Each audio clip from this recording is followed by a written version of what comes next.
Assalamualaikum warahmatullahi wabarakatuh.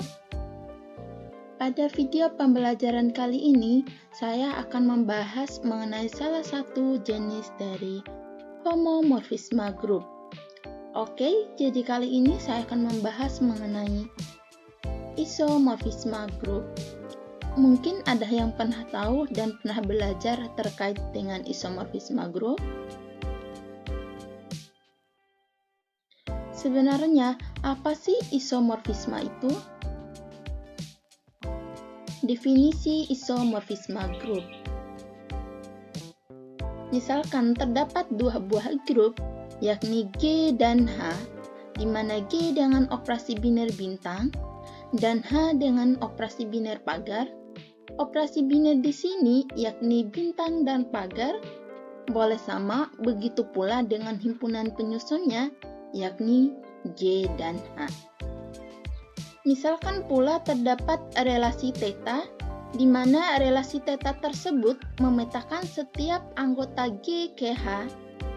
Theta disebut isomorfisme grup dari G ke H jika theta adalah homomorfisme yang bijektif. Ada yang sudah tahu apa itu homomorfisme yang bijektif? Oke, homomorfisme yang bijektif adalah homomorfisme yang bersifat surjektif sekaligus bersifat injektif. Berikut langkah-langkah pembuktian isomorfisme, yaitu ada 4 langkah. Untuk langkah yang pertama,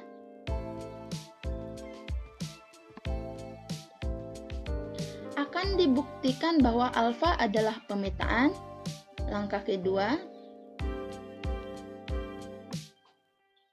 akan dibuktikan bahwa alfa adalah homomorfisme. Langkah ketiga, akan dibuktikan bahwa alfa homomorfisme injektif. Langkah keempat, akan dibuktikan bahwa alfa adalah pemetaan surjektif. Untuk lebih memahami materi ini, saya akan membahas satu contoh soal terkait dengan isomorfisme. Berikut contoh soalnya. Dalam contoh soal ini, periksa apakah alfa adalah sebuah isomorfisme atau bukan. Pembahasan. Langkah pertama untuk membuktikan alfa adalah sebuah isomorfisme, yakni akan dibuktikan bahwa alfa adalah pemetaan. Sebelumnya kita sudah pernah belajar terkait syarat dari pemetaan. Syarat pemetaan itu ada 2. Yang pertama, alfa harus tertutup dan harus memenuhi implikasi dari pemetaan. Dari yang pertama dulu, akan dibuktikan alfa tertutup.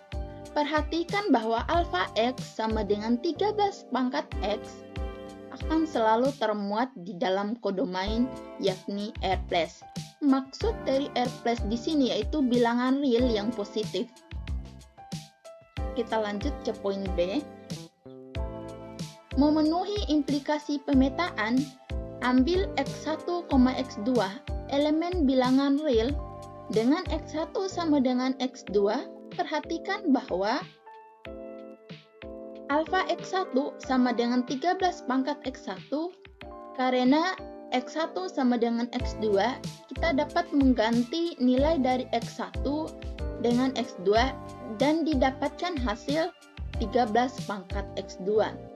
13 pangkat X2 di sini tak lain merupakan definisi dari alfa X2, sehingga berlaku implikasi X1 sama dengan X2, di mana alfa X1 sama dengan alfa X2.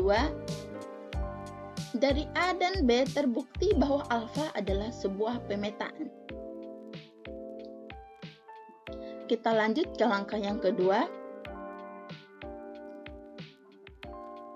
yakni akan dibuktikan bahwa alfa adalah homomorfisme.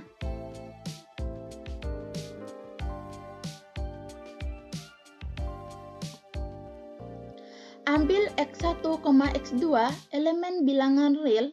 Perhatikan bahwa alfa X1 ditambah X2. Kita misalkan X1 ditambah X2 di sini dengan huruf M. Jadi, alfa X1 ditambah X2 sama dengan alfa M. Kita kembali ke definisi bahwa alfa M sama dengan 13 pangkat M. M di sini kita kembalikan ke bentuk yang awal, yakni 13 pangkat X1 ditambah X2. Sesuai dengan bentuk tersebut, kita bisa menulis bahwa 13 pangkat X1 ditambah X2 senilai dengan 13 pangkat X1 dikali 13 pangkat X2.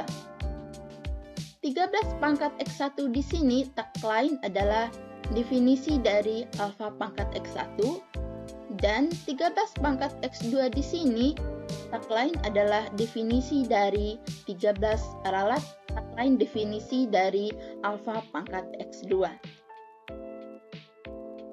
Sehingga alfa X1 dikali alfa X2 sehingga diperoleh alfa X1 ditambah X2 sama dengan alfa X1 dikali alfa X2.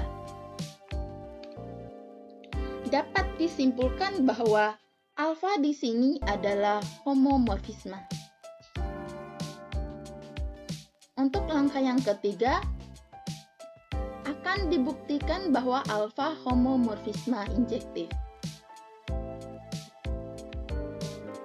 Ambil X1, X2 elemen bilangan real dengan alfa X1 sama dengan alfa X2. Perhatikan bahwa alfa X1 sama dengan alfa X2, 13 pangkat X1 sama dengan 13 pangkat X2.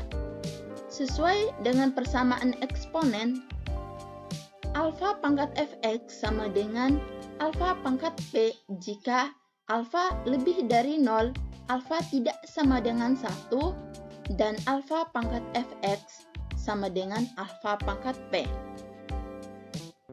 Yang artinya 13 pangkat X1 sama dengan 13 pangkat X2, yakni X1 sama dengan X2. Sehingga diperoleh alfa X1 sama dengan alfa X2 di mana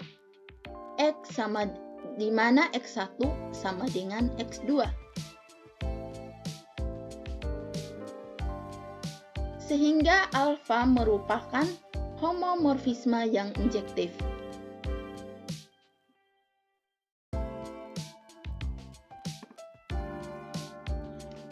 Langkah keempat, akan dibuktikan bahwa alfa adalah pemetaan surjektif.